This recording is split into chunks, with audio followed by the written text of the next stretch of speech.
Well, Holocaust Remembrance Day is being marked with ceremonies in Israel and around the world. Survivors are speaking out at memorials for the 6 million Jews who were killed. To discuss, we're joined by the chair of the SA Jewish Board of Deputies, Professor Karen Milner. Professor, thank you for being with us. It must be so important and becoming more important because there's been Holocaust denialism in recent years, and of course many survivors are dying. Absolutely. I think that we're living in a time, remember that this year we commemorate the 80th anniversary of the liberation of Auschwitz. So the end of the Holocaust happened effectively 80 years ago, which means that the remaining survivors, firstly, were very young during the Holocaust, and secondly, are either very old and unfortunately are frail, and there are dwindling numbers left. We're also unfortunately seeing a real upsurge of Holocaust denialism, and as we see the actual victims and the survivors of the Holocaust becoming frail, I really think the current time is an essential time to talk about the Holocaust, to talk about what happens, and to make sure that we remember it. So what is being done? I mean, we looked at that theatre play, but what is being done to preserve their memories? I think there are a number of initiatives that are being taken around the world. I'm sitting here at the Durban Holocaust and Genocide Centre. There are Holocaust centres around the world who are dedicated to the memory of the Shoah, that's the Hebrew word for the Holocaust, who have carefully documented what happened in the Holocaust and who have opened their doors around the world to invite people to come and learn and be educated.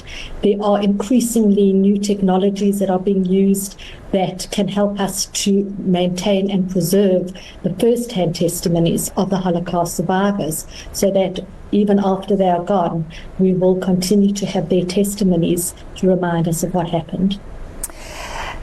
Time has passed, but we should all remember, and even for Jewish people who weren't born when it happened, do you think that they carry the Holocaust with them still? Absolutely. So, I mean, I was born quite a long time after the Holocaust. I'm not from a family of survivors, but my grandmother's family were all killed in the Holocaust. Her mother, her father, her sister's 2 children, and her sister's husband, and they never really found out what happened to them. And I think that certainly even those of us who were born after the Holocaust, and even the younger generation now, my own children, the importance of the Holocaust in Jewish collective memory, the ongoing kind of trauma that we experience from generation to generation has not gone away. And I think I'm encouraged by the fact that I'm seeing many young people who are committed to making sure that the memory of the Holocaust lives on. Professor, I have to ask, what would you say to those who believe that right now Israel is committing genocide, something very similar to what happened?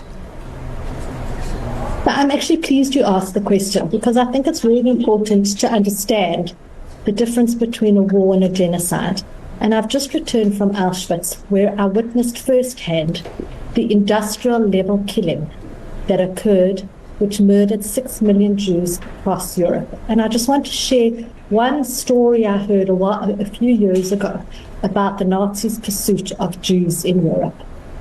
And that is, there was a small group of Jews who managed to hide in a small island off the coast of one of the Scandinavian countries.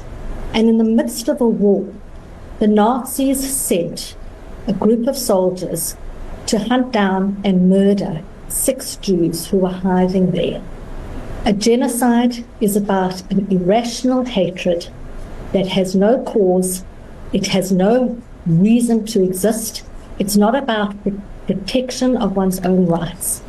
And I think that the war in Gaza is an absolute tragedy, and I'm heartbroken for the innocent victims on both sides.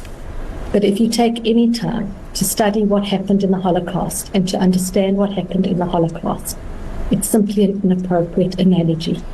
And I think if we really want to see an end to the war, we need to find a solution for why the war happened and to find peace in a way that will allow a lasting peace and security for both Palestinians and Israelis.